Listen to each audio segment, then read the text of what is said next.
Ladies and gentlemen, let me welcome you all to a digital conference, digital construction conference with the subtitle Towards a Construction 4.0 and the future of this sector in the digital era, held under the Czech presidency of the Council of the EU. We all know that the construction industry has been one of the least digitized industries globally, relying heavily on very old or decades-long business model.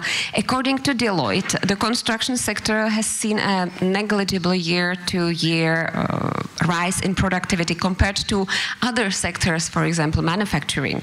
At the same time, it is one of the largest contributors to the GDP in all developed European countries. And at the same time, it is very dependent on human work that is not sufficient lately. So this all shows how much needed the digital transformation or digital transition of construction is.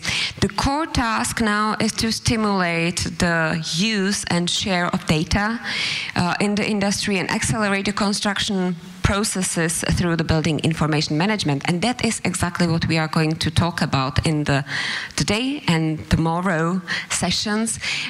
There are 3 panel discussions ahead of us for today, and some more tomorrow where you'll go even more into detail.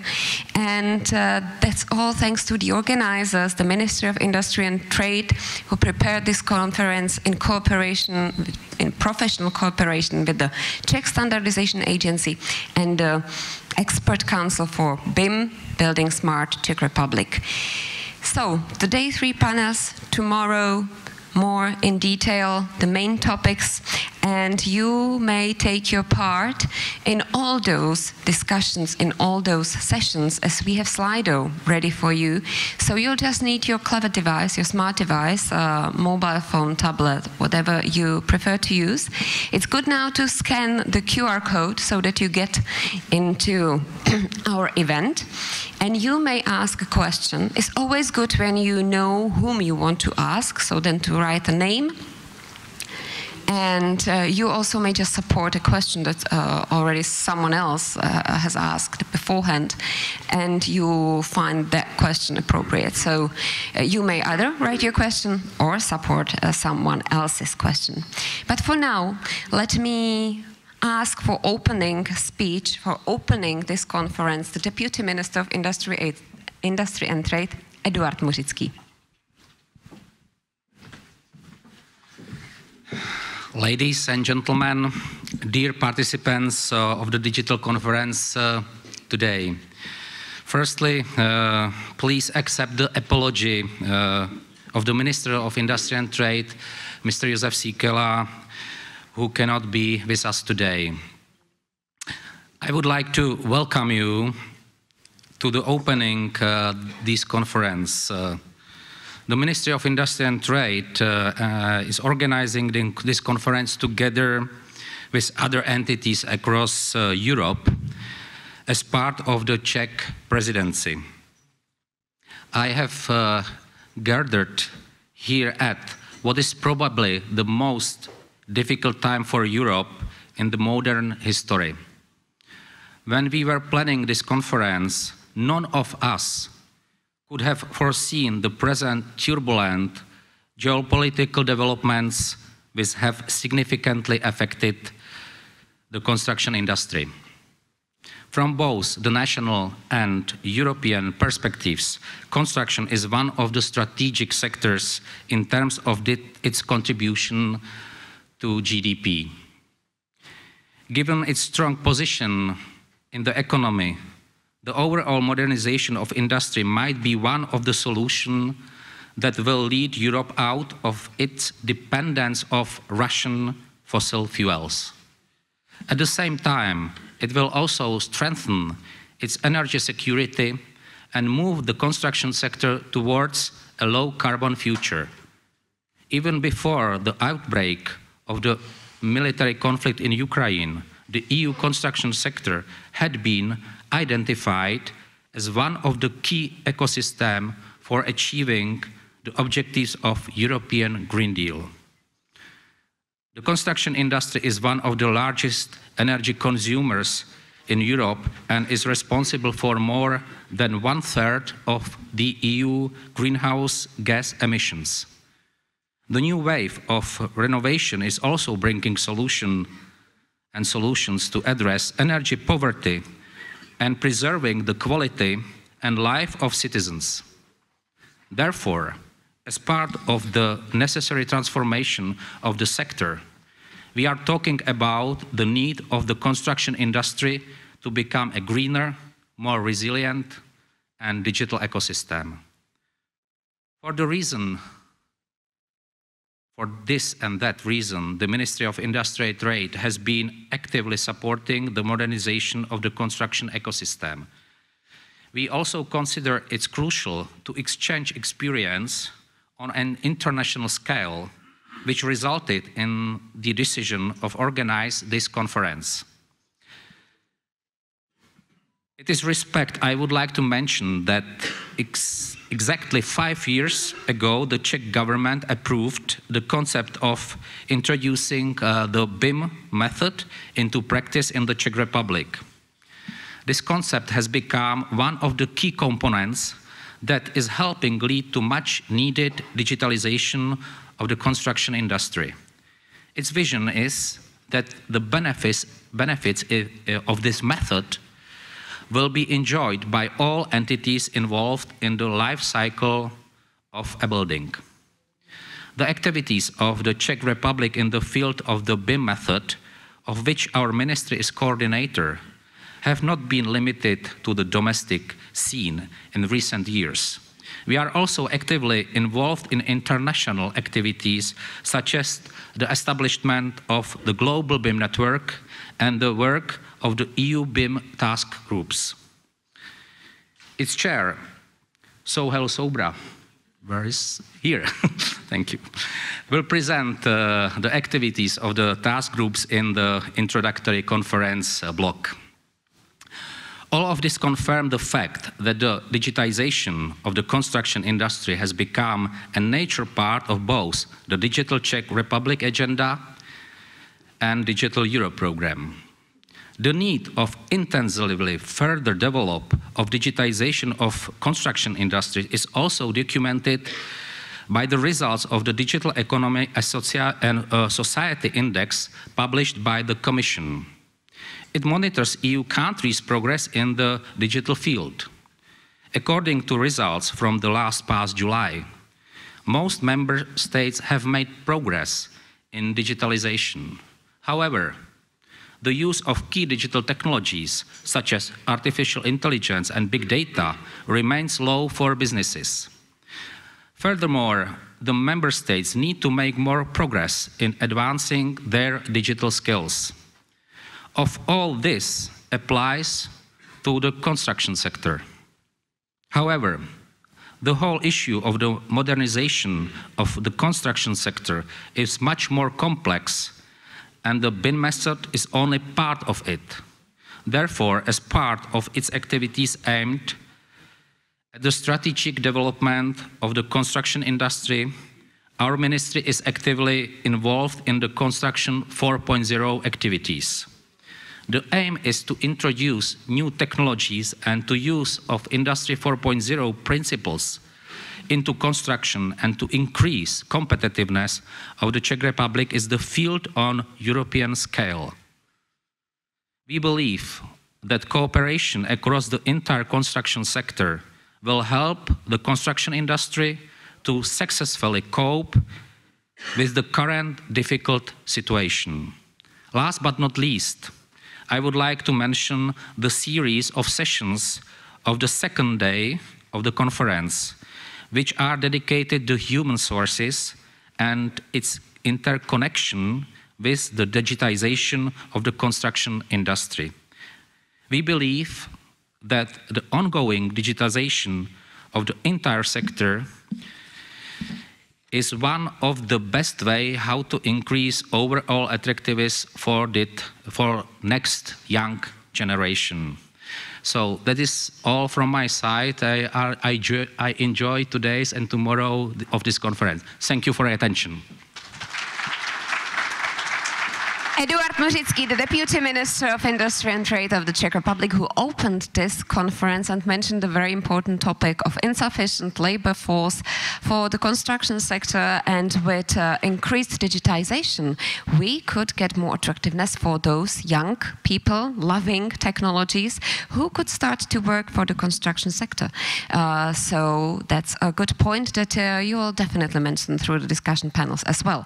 And we need the construction sector to be resilient, sustainable, and digital, and that is exactly what Katharina Knapton-Vierlich, who leads the construction policy unit at the Commission's Directorate General for Internal Market, Industry, Entrepreneurship and SMEs, perceives as her mission to increase the sector's competitiveness.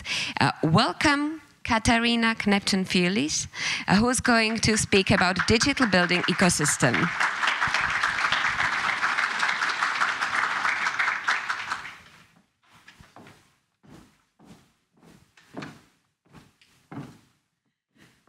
Thank you very much for this wonderful introduction. Thank you very much for being here today. I'm sorry to also speak in English. It's a great pleasure for me to be here in Prague. Prague really offers an overview of the best of construction from the Middle Ages to today. I was fortunate enough to explore one of its gems yesterday, the Municipal House. Quite an eclectic ensemble of Art Nouveau architecture, and there are hundreds more of architectural gems in this city.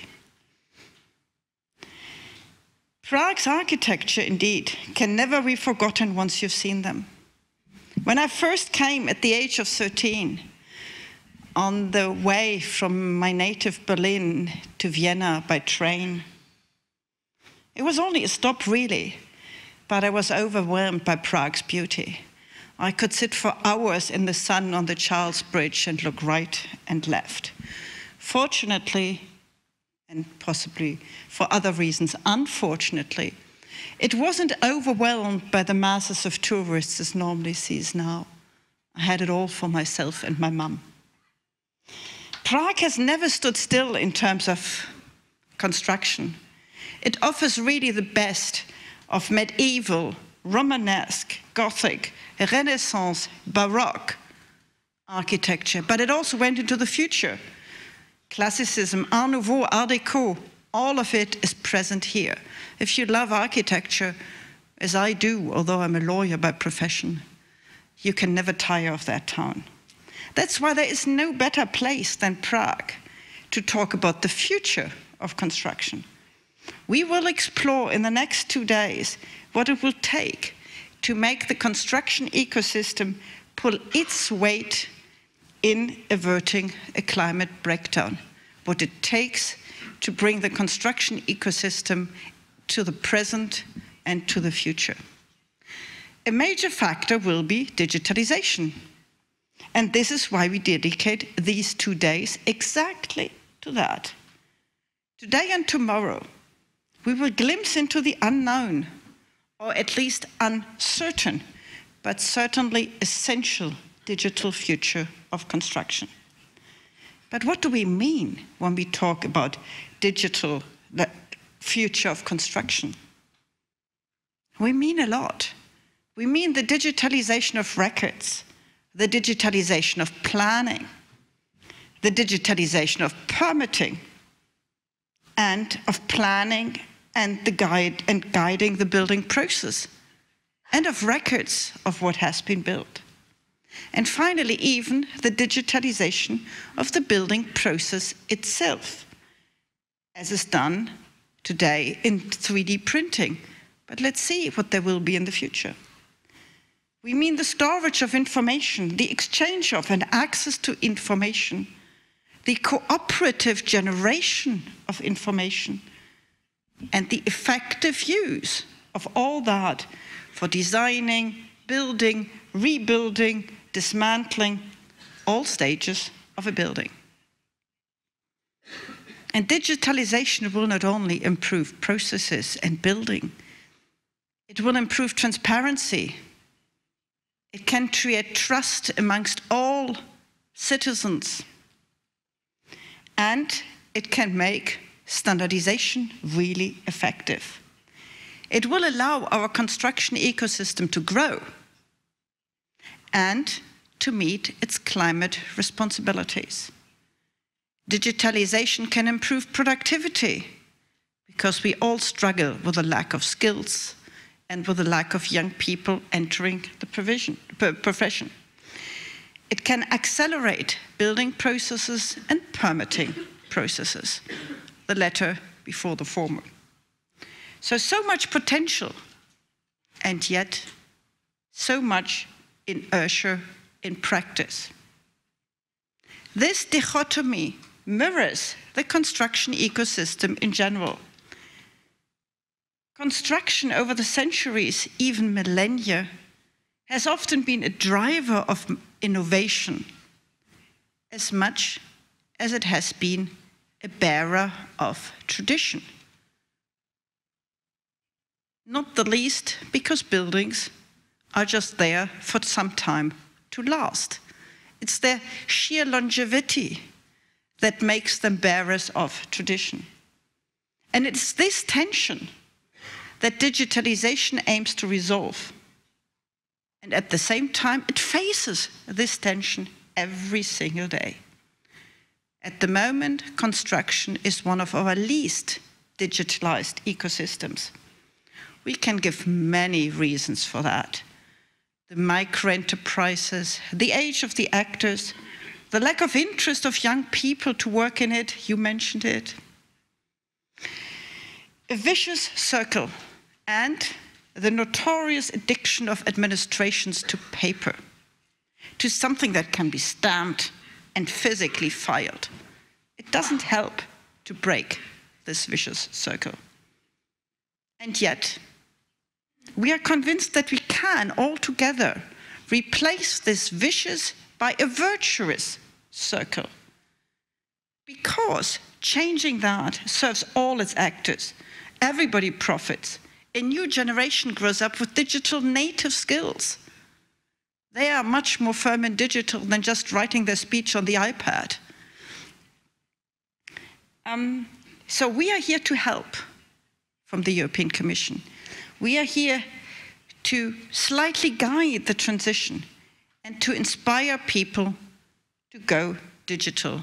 This is our goal. This is why I'm here today. This is what we want to support and to nudge. We want to pave the way towards a really digital construction sector because we believe it is essential that there is no alternative to digitalizing construction. So, there will be quite a bit of talk in panels. There will be my colleagues talking about what we do in detail. Just a little glimpse. We build networks that bring actors together to get ready for digital, such as the Digital Big Buyers platform for BIM. We collect practices and explore opportunities by studying different practices for digital building logbooks and developing an EU model. We promote the digitalization of building permits. Not really our competence, but we try. We help SMEs assess their digital literacy and assist them with a handbook to become more digital literate. We showcase frontrunners amongst member states to inspire others to follow them. You also mentioned the difference between different member states and their digital skills as a member state, if one can say it so. When I visited the big fair for construction machinery in Munich 10 days ago, I did not only see big guys on big machines. I saw what the effective use of data in planning and executing a building project means at all levels. It allows to optimize processes, so to use less energy. It allows, just to give another example, to sort different types of soils efficiently right on the building site, so as to make waste management easier and reduce our carbon footprint. It allows to choose the right tools for the job much easier. And so much more that's way above my little lawyer's head. The visit has shown me the vitality of the construction sector. This is something to build on.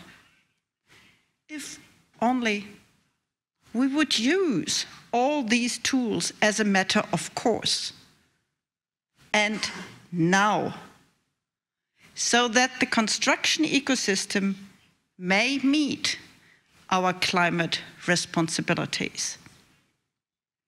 If only, sorry for most of the audience, the construction ecosystem would not be so overwhelmingly male.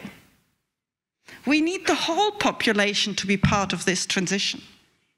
We need the common intelligence of all, the additional viewpoints from the other half of the population. And we need building to become gender aware and gender neutral. I like these chairs, but I suppose if I sat on them, I would have to dangle my feet. Together, we will dig deeper into all these issues over the next 2 days.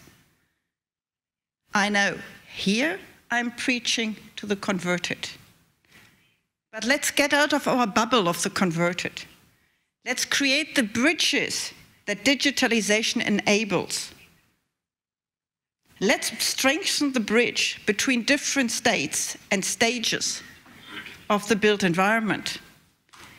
Let's develop the bridge between different professionals, users, and the general public. Let's use digitalization to improve decision-making at all levels. And, I mentioned it, create trust and transparency. Only digitalization will enable us to get near to achieve our climate goals. And it will, I'm convinced of it, fundamentally change how we build and also what we build. The sooner, the better. And you are all part of this transformation. Thank you.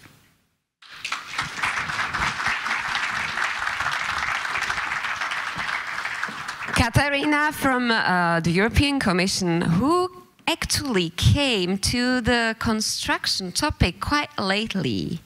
So it's, I think, for me, it's very interesting to know how you see it, because you came from outside. But now for a few weeks, a month, you're already being part of it. So how do you see the prospects of transforming this sector? Probably, why do you think it's the probably least digitized sector in the economy? Thank you very much for this question. Indeed, I came from elsewhere, and I have a past in at least loving construction. When I was in school, relatively soon after I had been dreaming on the Charles Bridge, I wanted to become an architect. I thought architecture is such a wonderful thing to shape your environment, to shape the way we live and where we live and how we live. It's such an important profession, and it's beautiful, often, not always.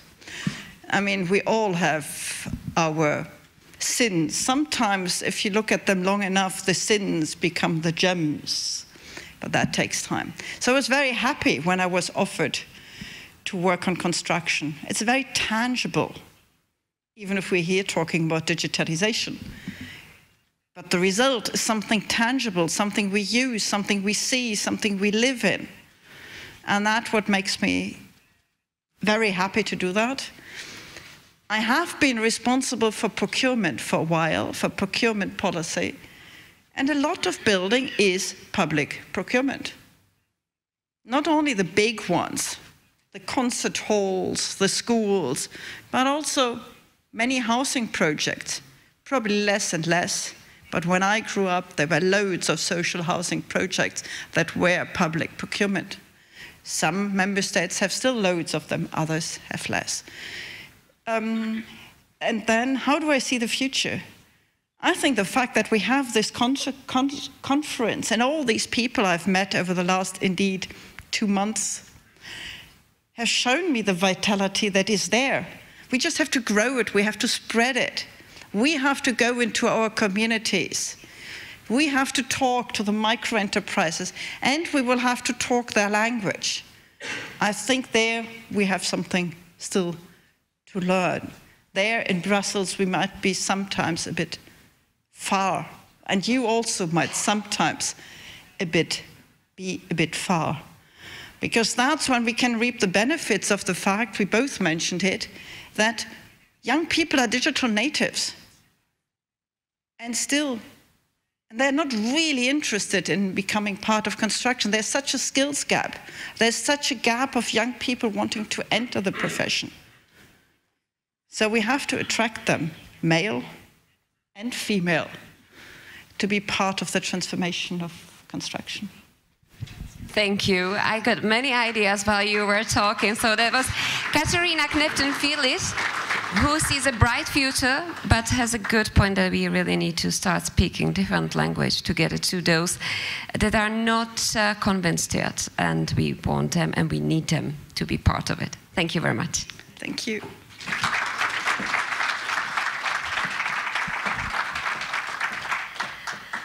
And yes, while talking about the young people being tech natives that like to create something on the technology, I just remembered my sons, all 3 of them, building in Minecraft and having competitions for mommy to say which one built the best building, then the best ship, and then the best church.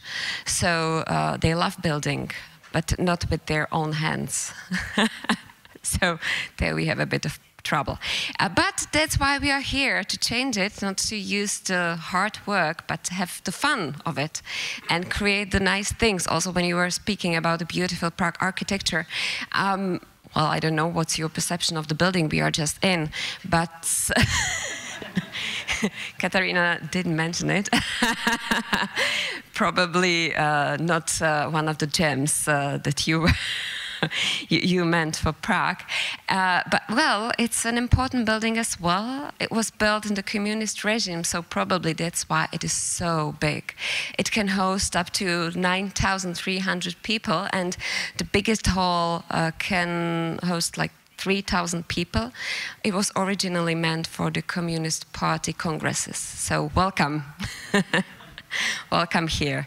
But it has a lovely view of Prague, so you should use the chance after this conference or at the times for the breaks to enjoy the beautiful view, because that's why they chose this place, because of the view.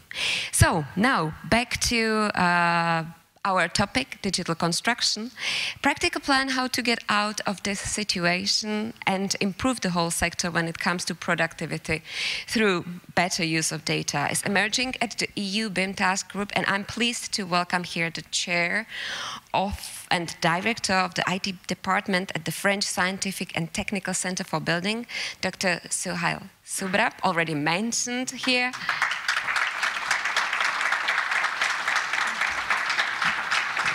Who is going to speak about digital construction and BIM in the EU as BIM deployment strategy across Europe.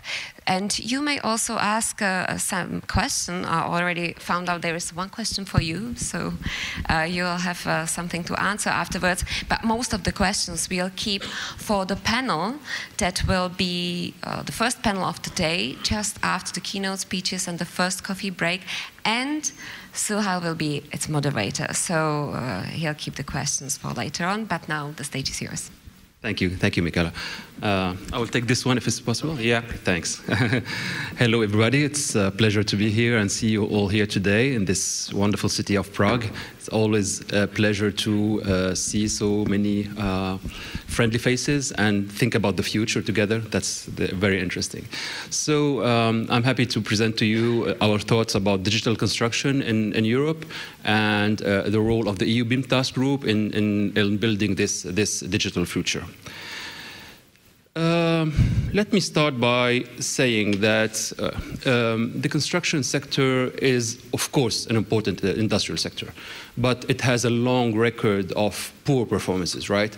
So a lot of reports are out there, and they all say the same thing. They say that construction sector, the productivity in the construction sector remained flat or even dropped in the last decades, whereas in other sectors it increased in a very rapid way. So that's a first idea. Then I was looking at this figure and I thought, well, maybe we don't want to see some of the excesses that we saw in other sectors, right? For instance, agriculture made huge progress in terms of productivity.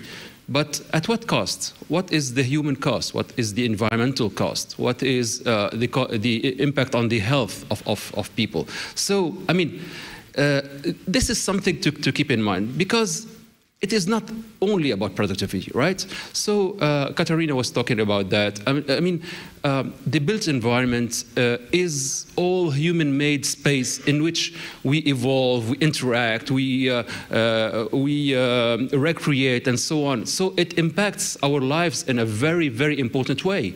And we need to keep it that way. We need to keep it healthy. We need to keep it comfortable. We need to keep it safe. We need to keep it interactive, flexible, sustainable, obviously. So these are major issues that we need to keep in mind. Another idea I wanted to share with you is the importance of renovation. The construction sector is facing a huge challenge about renovation, because major part of buildings, of existing buildings, were built before energy requirements, right? So they are old, right? They are historical, they are beautiful, and so on, but they are not necessarily energy efficient. So what do we do about that? And if we take a look at the renovation rate, it is very, very low. If we consider the deep renovations that would increase energy efficiency by 60% or so, the rate would be 0.2%, which is very low. And it means that at this pace, the aim that we are fixing, that is to reduce the emissions from building to net zero, would require centuries, and this is not possible. So it's really time to act. And to do so, we have a lot of possibilities, and digital construction is one of these possibilities. So we have a lot of technologies out there. We can talk about big data analytics. We could talk about simulation, virtual reality, augmented reality. We can talk about 3D printing, about robotics, drones, and so on and so forth. A lot of technologies are out there. But this also raises a lot of questions. So, what you call digital construction is also facing a lot of challenges. Because, first of all, we witnessed, and I think you would agree on that, in the last couple of years, a shift for digital construction from being an aim on its own to becoming a mean to support resilient transition and green transition. So that is a shift that is important to keep in mind. And also, now we have a lot of questions about the carbon footprint of the digital technologies and the tools we are developing. Nowadays, whenever we propose some kind of software development or whatever, we are asked, but what about the carbon footprint of your development, about the servers, about the data centers, and so on and so forth. So this is also an important topic to keep in mind. So obviously, we have direct carbon emissions that are associated with ICTs that we are using, but we also need to keep in mind that these technologies are impacting behaviors and preferences, because they are changing the way we work, with the way we interact, the way we move, and so on and so forth. And it is very important. And if we try to dig deeper into that, we see that obviously, the ICT need to reduce their carbon footprint. Like all other sectors, it needs to do this effort to reduce the carbon footprint. But at the same time, ICT can help decarbonize the world. I mean, in the right framing, these technologies can help implement low carbon and circular solutions that are very efficient. And there are some reports out there. We consider that for existing digital technologies, I'm not talking about future technologies, existing technologies could help reduce global carbon emissions in all sectors by 15%, which is very important. So here we're talking about smart buildings, we're talking about context-aware power management, smart transport, fleet management, smart work, video conferencing, teleworking, smart travels, smart services, and so on. So this is also a very important topic to keep in mind. So to address some of the issues, the EU BIM Task Group was created in 2016. And it is a European platform that brings together procurers and policymakers in order to collectively improve successful implementation of BIM across Europe. And the role of the EU BIM Task Group is basically to share best practices, because the maturity level of member states are different. So we need to make sure that countries that are starting their BIM journey take advantage of the experience of others in order to avoid some pitfalls and improve their journey. We help also in delivering practical guidance to procurers and policymakers, and we also help bridging the gap between the demand side and the supply side. I mean, the demand side is the public one, and the supply side is the private one. And we need absolutely that these two kind of communities work hand in hand in order to progress. Otherwise, it doesn't make sense. It doesn't work. So we have 27 members in the group, obviously Czech Republic also, and we are happy to have the European Commission as our sponsor. And one of the first actions that was done by the group was the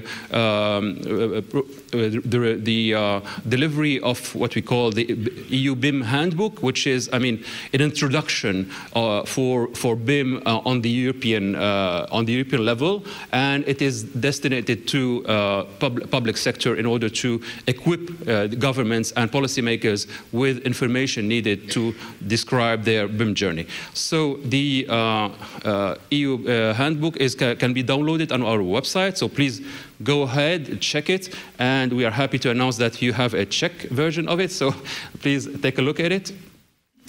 Another important topic we addressed is what we call cost-benefit analysis. It is also important because obviously one of the first questions we are asked is how much does it cost? What are the benefits? So it's very, very commonly the question that we have. So it is important to have this ready as, I mean, in a scientifically sound manner, because there's a lot of numbers out there. So you'll hear a lot of numbers and so on, but we need a scientifically sound model that is validated and that we are confident in. And this was, in fact, the aim of this action. And it delivered 3 deliverables. The first one is the model itself that measures the cost and benefits and takes into account expenditures, revenues, non-monetary benefits. Then the model was validated through case studies that I will show you later on. And then we have this handbook that presents in a very easy to use and understand the model and the results. So the case studies we used are those one. They are very different, right? So we have big projects, small projects, we have buildings, we have infrastructures, we have new projects, renovation. So it's very, very different in a way that allows us to validate the model itself. And again, the cost-benefit analysis handbook and the model can be downloaded from the website, from our website, again with a Czech translation of the handbook. So please check it, download it, and use it.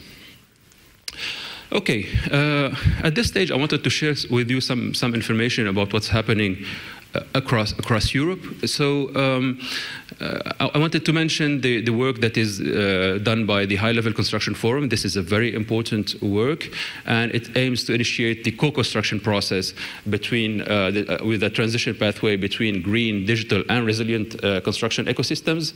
And we have more than 200 representatives from industry, from European countries, European Commission that meets on a regular basis.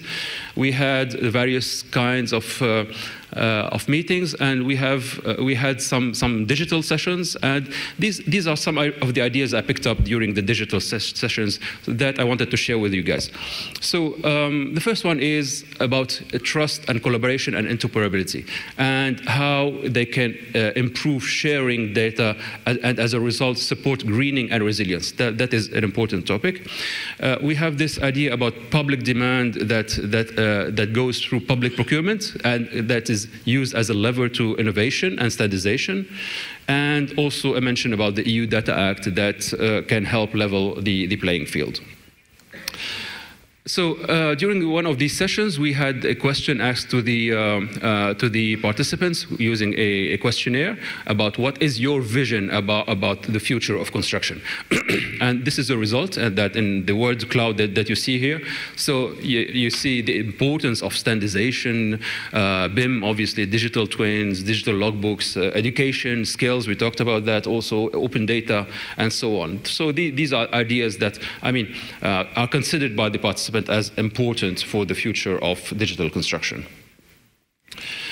And in these sessions, we had what we called overarching teams, that is, our teams that are considered to be important by participants.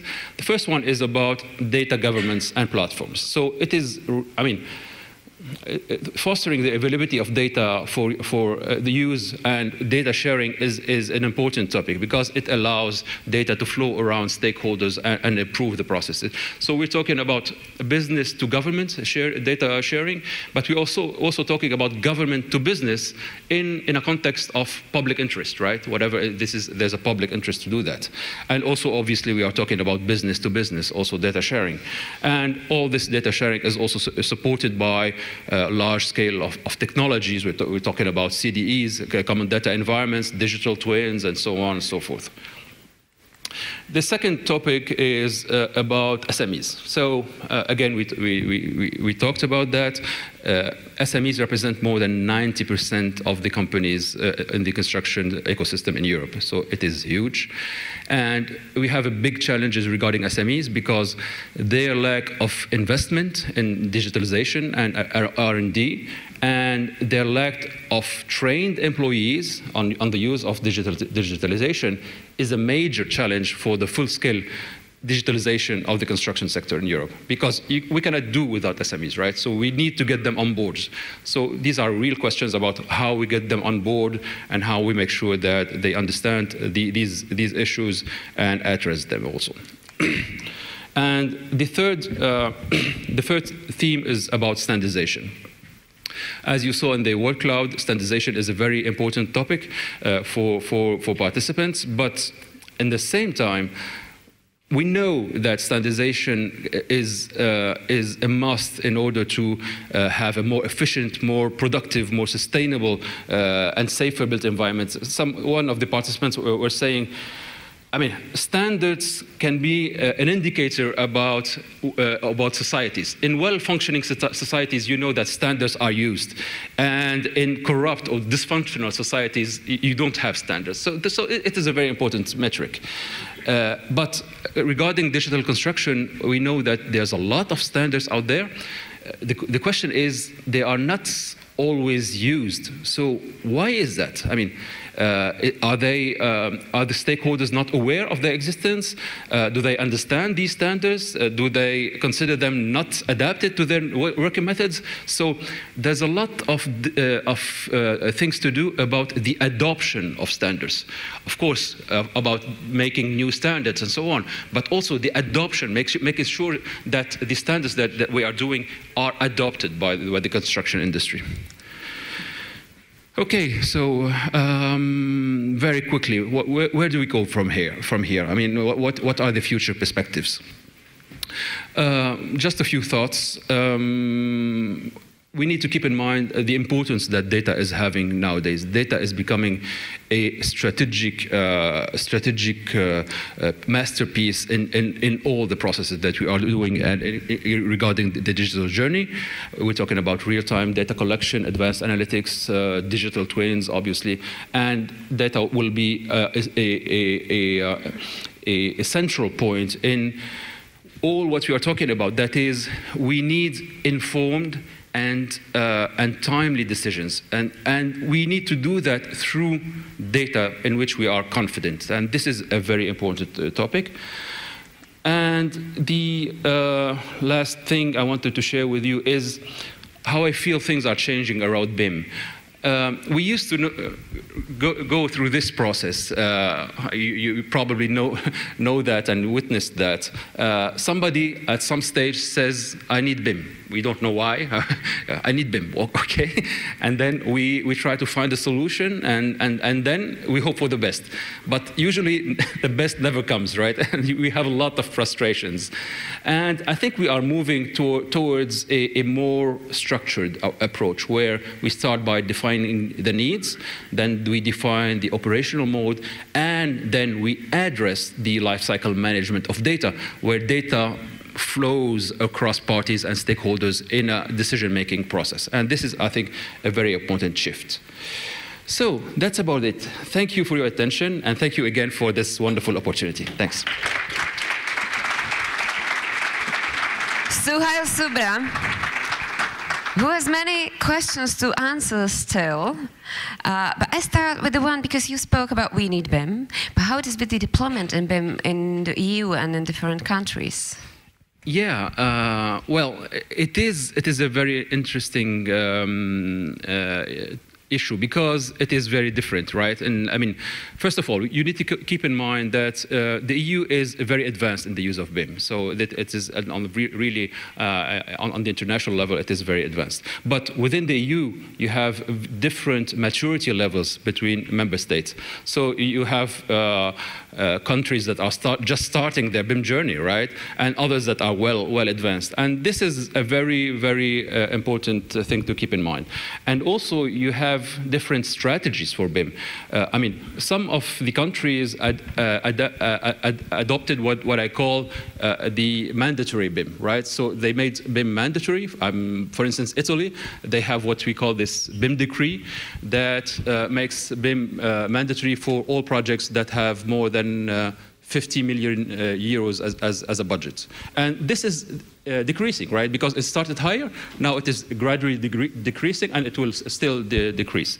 So that's the mandatory pass. And then we have other countries, like for instance in France or in Spain or other countries where it is not mandatory, but we have these accompanying measures that are put in place in order to train people, to convince them to do this journey. And it is also catching up, and the results are very good also. So yeah, different approaches also. We have the approach of mandatory for the public procurement from certain level, but it will start only in the future, so they have some time to get ready for that. But I ask also because there is a question from Adriana. I guess Adriana is from Bulgaria because she's asking, would you set up target dates to apply BIM for public procurement and digital permitting, since we are concerned for delay in Bulgaria? What would be your advice? I will tell Adriana, please join us in the EU BIM task group, and first of all, start by sharing your ideas and your concerns with the members of the group. There are a lot of experts in the group, so please come and discuss with those guys and benefit from the experience they will have regarding their own BIM journey. So that will, I mean, there's not an answer that, I mean, not one size fits all, right? I mean, you need to discuss with everybody and see what are the constraints and how we can deal with that. So yeah, I would recommend to discuss with experts in the EU BIM task group. you called for meeting you and discussing it, but there's another question: how to get in touch with the EU BIM task force? Yeah, so please, the first thing to do is to go on the website. So check the website. You can send emails through the website. We also have a Facebook page and a LinkedIn account. So you can find us on the social network also. And there's a question that I think is connecting with the word cloud you've shown with the standardization as a main word. But should one BIM keyword be digital lifecycle? I think this is becoming an issue, of course. Yeah, digital lifecycle is becoming an issue. It wasn't when we started this, but it is becoming an issue. Yeah. So far, a small one behind all the big ones like sustainability, standardization, regulation, and so on. And probably that was a question for Katharina already, but I just ask it to you. Should there be a BIM mandate for the EU Commission? I think that is really for Katharina and Electra. So maybe you want to... I don't know, but you may ask that your panelists. Oh yeah, during the panel. We will address that during the panel. Great. That would be also a good question. Yeah. So, and there is one more question about the European Commission, so I'll keep it that for you, because that will be the first panel from 10 to 11, starting here, and Sohail will be the moderator of this panel. So just don't hesitate to send him some more questions, and he'll ask that to his guests. So, Sohail, Subra, thank you for your presentation. Thank you, well as for answering the questions. Yeah.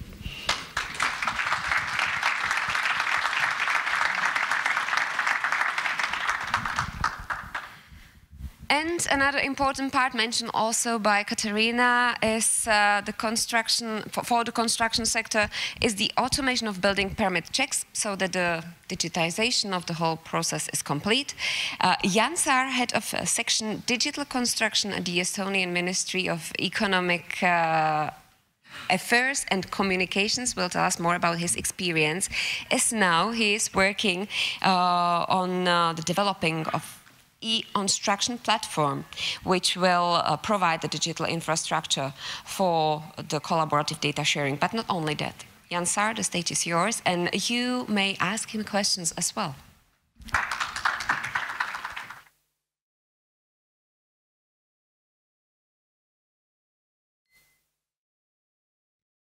Yes, for a long presentation, the water is needed, and I guess you also need a clicker.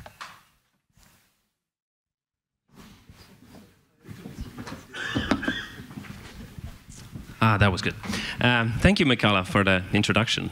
And it's a real honor and a pleasure to be here in Prague, a city which I love very much. I've been here several times, and I'm always very happy to be back here. And special thanks to Mr. Jaroslav Nechiba for the invitation and the courtesy for bringing all of us together here. And it's also an honor to share the stage with Sohail and Katharina. And they did a really good introduction or an overview of kind of the current state of affairs regarding digitalization of construction, and which allows me to focus more maybe on one aspect of our digital construction world, and that is building permits. And building permits are, well, they're not the most exciting topic out there, are they? But they can be a lot more exciting, and they can be a lot more interesting. And the title of my presentation is Automating Building Permits, the Killer App for BIM. And before I go into the details about the technology, about what we do in Estonia, I want to explain what is a killer app. So probably many of you have heard of it. You know mostly what it means. But a killer app is something, it's either a solution or a product that makes you want to implement or start using a whole other kind of ecosystem or a whole other device or solution, which otherwise might not, get off the ground as quickly. a few examples to explain what I mean by killer apps. One of the first killer apps, digital killer apps, which made the personal computer a thing everybody wanted to have in their businesses, was a spreadsheet program. So obviously, all of us use Excel. I mean, most of our work eventually boils down to using an Excel table or 2 or 3. And VisiCalc was the first spreadsheet program for personal computers. And this is something that started, and many claim it was the first killer app for computers. Now, another killer app, already when personal computers were quite popular, Apple had released the Macintosh. It had a graphical user interface. So before that, it was mostly, text-based interfaces. I think most of us know DOS was a very, very common system back then. But now everything is graphical. But what was the first killer app for the graphical user interface? Because not everybody got it at first. But desktop publishing realized that this is a game changer for them. So this changed the whole industry with the advent of a graphical user interface. So you could, do layouts and publishing digitally, and not, bother with all the physical layouts and stuff that they used to do, and completely changed the industry. So again, a killer app for the publishing industry was a graphical user interface and the relevant applications for that.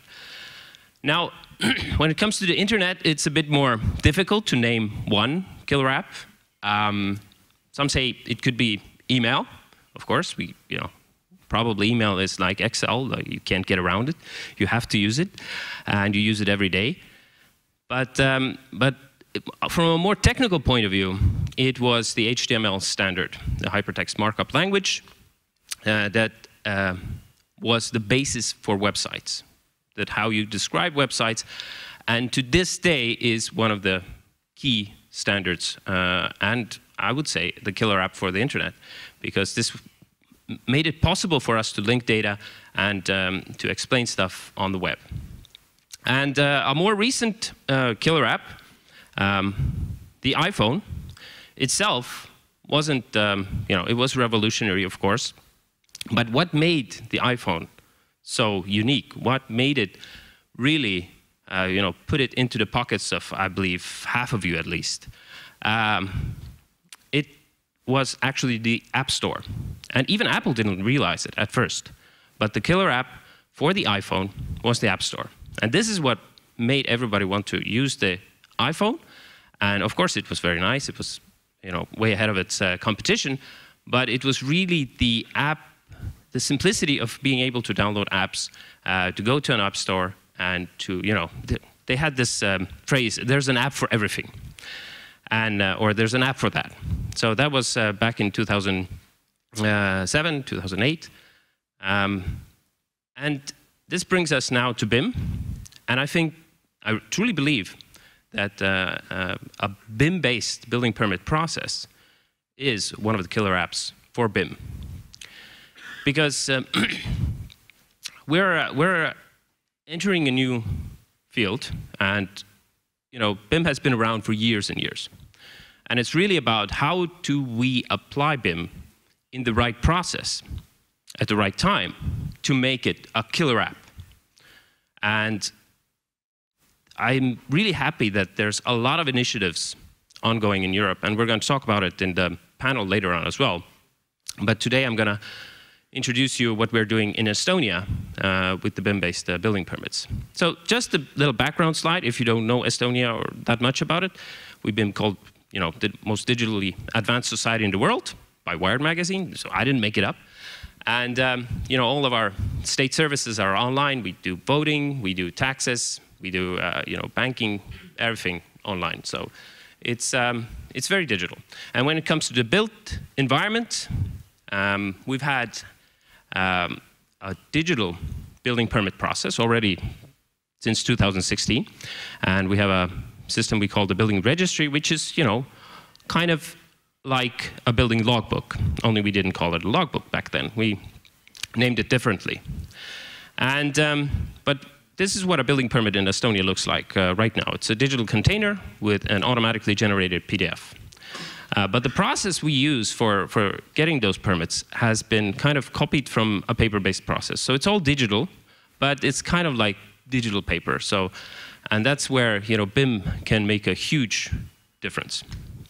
And we are now transitioning to a more platform approach. So we're developing the e-construction platform with the goal to better help the exchange of information. And who better than the government to create a platform that would help all stakeholders throughout the building life cycle to move and exchange standardized and trustworthy data.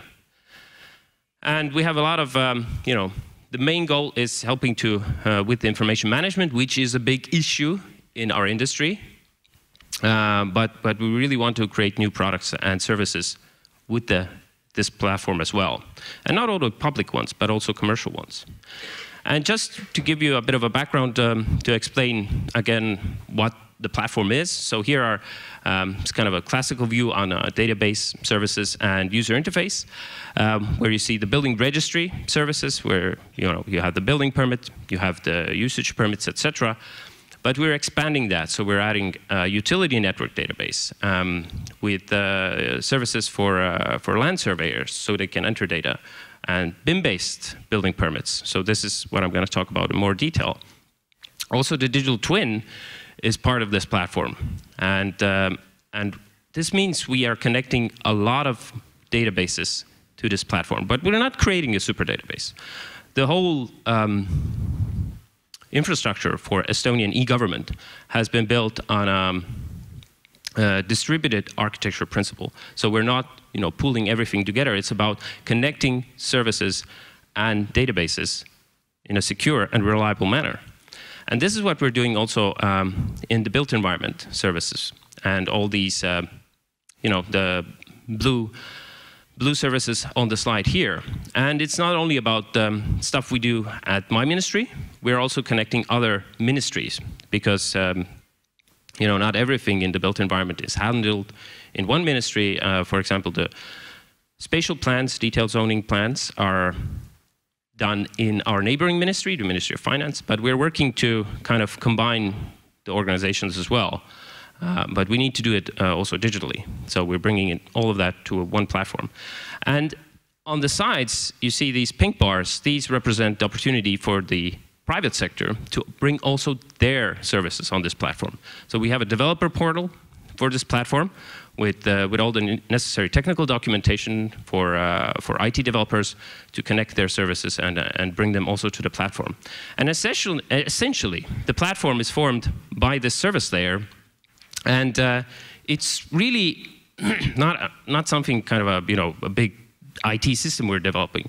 It's separate systems, separate services connected on one platform. And the platform provides essentially three things. It's a set of agreements, a common architecture, an IT architecture, so we can connect different APIs and different services.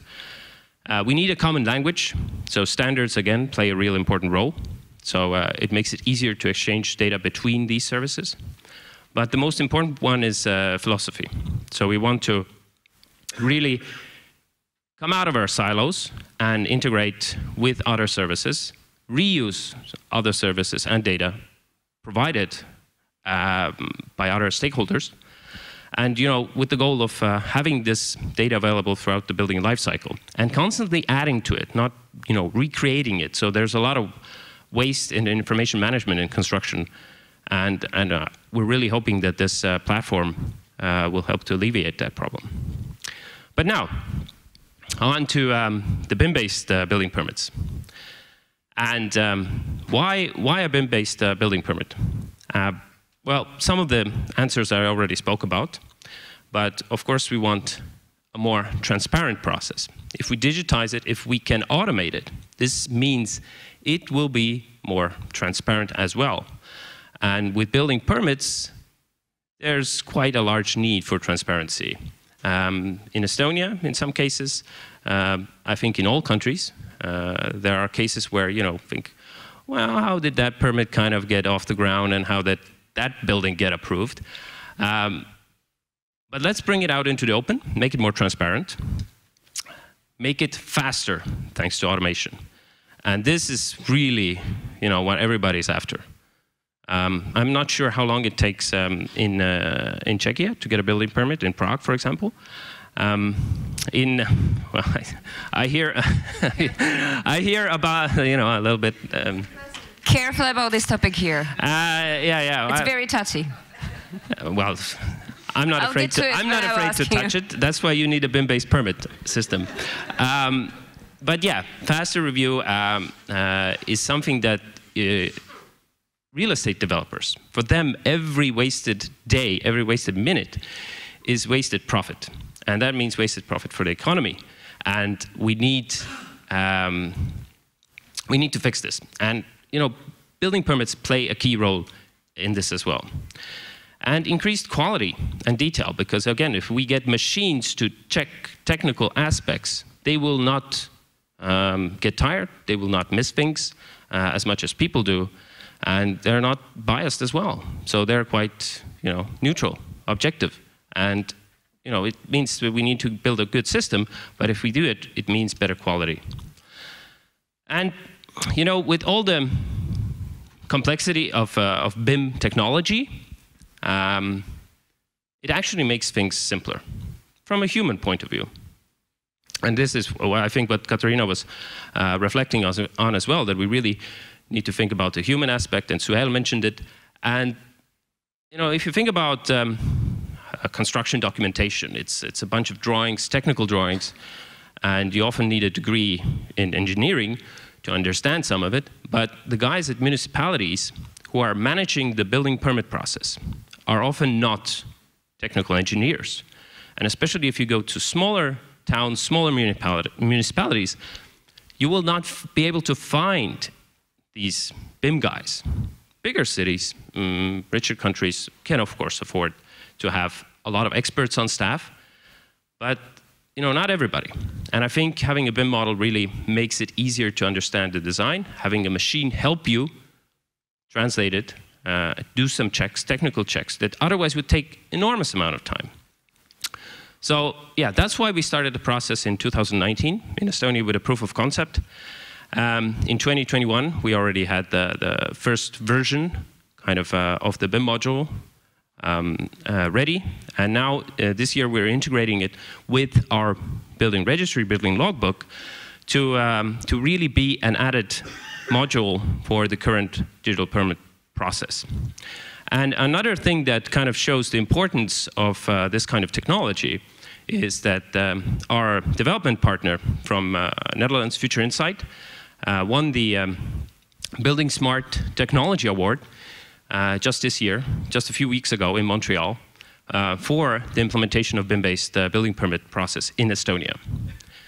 And I think this is a really great acknowledgement of the work done by Rick Kloster and his team, and also the Estonian team.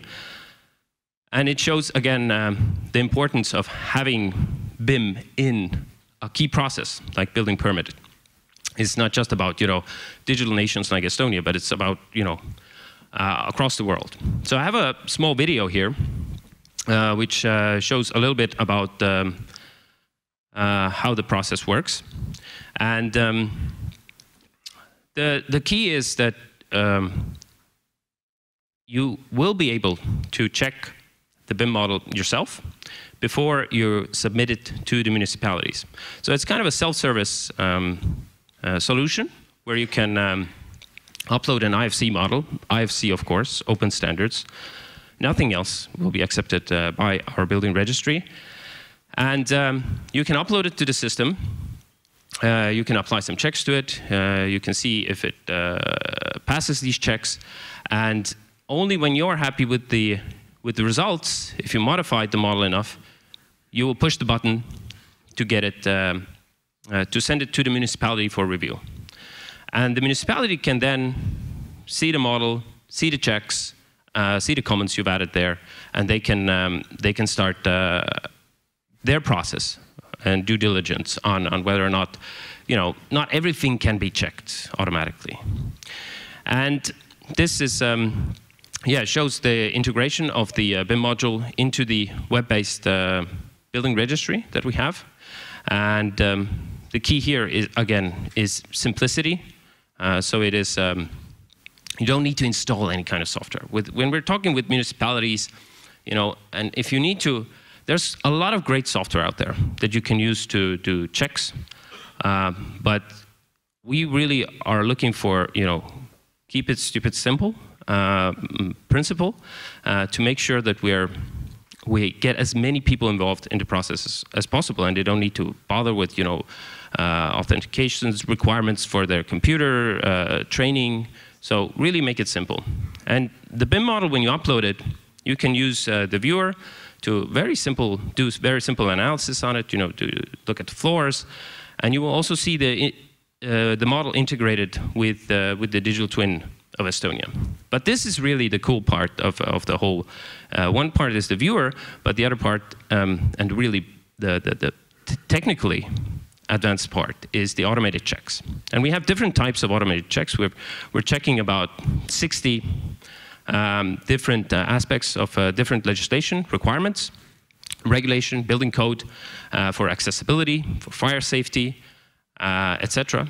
And here's one for example that shows whether there's a rule in Estonia that means that all you know, apartments need to have an entrance exit to a public space. So we use IFC spaces, and the machine can check that for us. But to do it manually is rather complicated, or it takes time when you're looking at drawings. You have to go through all the different floors, etc.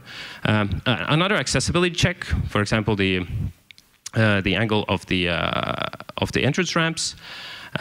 This is a more advanced check. It goes through the model and checks if there's a possibility to fall from somewhere, to get injured. And this is not relying on parameters, it's relying on algorithms.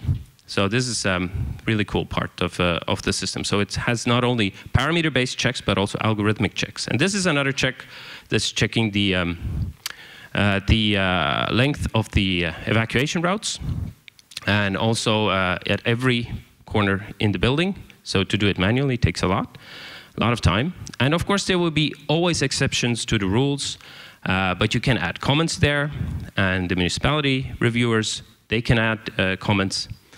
But once you go through the checks, you have some problems, you can export the BCF, which is the BIM collaboration format, again, a standard from Building Smart, that you can take into your native application where you're doing the model, and you can then work on it from there.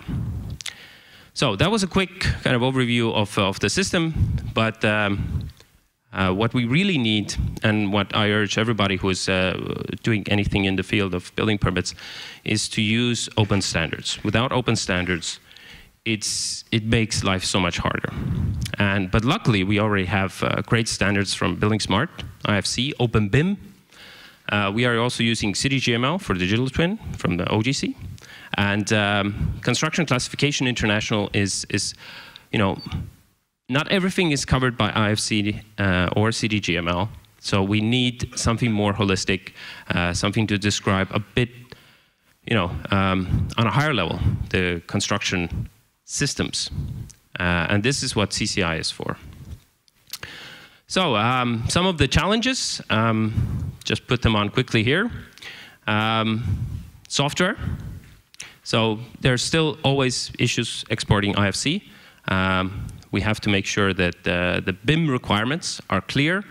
And it's also about education. It's about educating the market, the architects to engineers, how to geo-reference the models, how to put the right parameters where they're needed, because you still need to put parameters to check, for example, whether the door meets fire safety requirements, because there are special codes you need to add to the door to make sure that the system knows that you can count on it when you're calculating the evacuation route.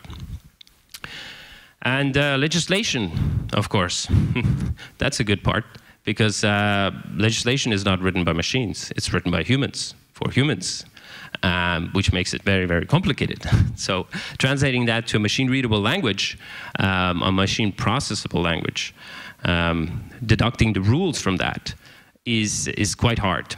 But That's why you take, small steps. So we're not solving all of the building code. We're not doing all of the checks at once. We chose just a set of really critical checks that we saw that people wanted to do, that are doing them, that take time, and the ones that we can also implement as quickly as possible. And this is, the biggest challenge is the implementation. And I found this picture as a really good illustration. Yeah, it wasn't taken by me, but I like it because it shows, essentially for the BIM-based building permits, we have the technology. The technology is there, and not only in Estonia, but there's, during the panel you'll hear there's a lot of different technologies being applied. There's a lot of projects. So you have your backpack, you're ready to go. And once you launch with the BIM-based building permit process, that's where the real journey begins, because we're right at the beginning, at the foot of the mountain, even though we already are launching it and we're putting it live next year throughout Estonia. It takes a long time to climb the mountain, and we really have to work on it. We will probably get a lot of feedback from municipalities that it doesn't work. It's not good.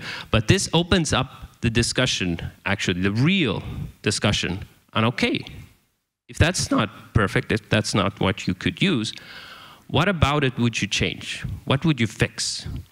And that's when we really start reaching to people who need to get the benefit from this system. And we can work over it. We can update it in an agile manner, in an agile process, which is not easy in a government system, believe me, but still possible. And that's what we're doing in Estonia. And of course, it's about collaboration between both the public sector and the private sector. And we're really lucky in Estonia that we have really good partners in private sector, combined by the Estonian Digital Construction Cluster. Globally, I would say there's great partnership in Building Smart, which is kind of representing a lot of the global private sector in digital construction. And yeah, again, open standards, don't reinvent the wheel, and let's climb the mountain together collaboratively. And I'm really happy that we have the panel later on, where we're really I can introduce you to some of the other backpackers who are climbing the mountain with me. And just as an ending plug, if you like Estonia and our e-services so much, you can join us. You can become one of the almost 100,000 e-residents we have in Estonia. And yeah, I think that's it for me. Thank you. Jaan Saar, thank you. I think you have a lot to discuss at the panel because there are so many questions popping up right now. But as you mentioned, you invited us to become the e-citizens. There was a question, is it possible even for us to take a look on your BIM Check app and try it by ourselves? Currently, because it's undergoing integration with the building registry, it's not public. But if you really want a demo, you can contact me, get in touch with me, or my colleague Christopher Wrightvey, who's actually right now in Dublin, also talking about the same topic, introducing it. So yeah, we're happy to share what we're doing, and it's mostly open source, mostly all open code, and it's reusable. So for sure, at the moment it's not yet that public, because it's always changing. It's every day something new breaks when they're integrating it. That's just IT development, but for sure, get in touch and we can talk. When I saw the mentioning that it's more like a digital paper so far, but it's going to change with BIM, I guess then the whole process of permitting of the permit needs to be quite straightforward to be able to do that now, because that's the sensitive topic of Czech Republic. We are like 157th place in the world business, doing business, global measuring of processes in construction. It takes us really, really long to get the permission to build anything. So we don't have the straightforward process that we probably need. Well, it's never straightforward. It's not straightforward in Estonia either.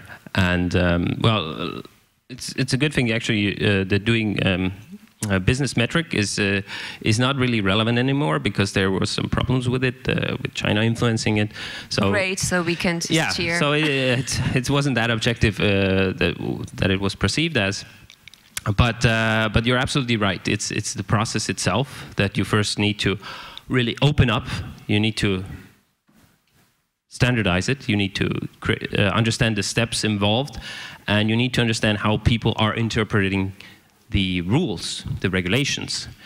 And well, that job will never end. That's going to be a hard task. But I think there's a lot of projects, and we'll be talking about it in the panel, on how we can already kind of we're working on having common set of rules and you know finding out what we do. We do the same stuff in every country, in every municipality, in every building permit.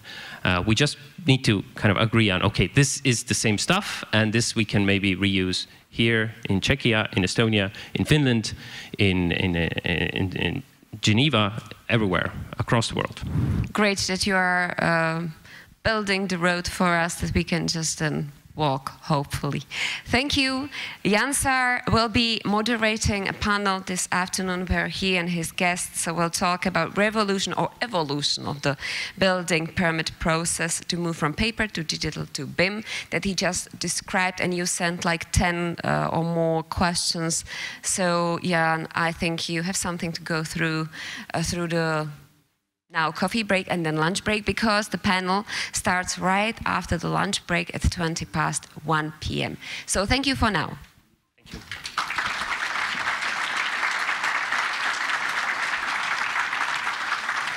We've already introduced two panels of today that you may be looking forward already now. Tomorrow it will be Open BIM, that was also mentioned here, and also the HR topic of not sufficient labor force, which will be the last panel of tomorrow. But for now, last panel of today will focus on the robotization, automation and prefabrication in the construction ecosystem to make the first day complete so that you know what to expect. And you will also have the chance to ask questions via Slido. So if some of you still don't have the application on, just get ready for the panel sessions. There will be more time for your questions. And for now, there is a coffee break so that you get some refreshments, strengthen your legs and stretch your legs, sorry, and get enough energy for the first panel to start 10 to 11. So enjoy, and I wish you fruitful discussions, and now bon appetit.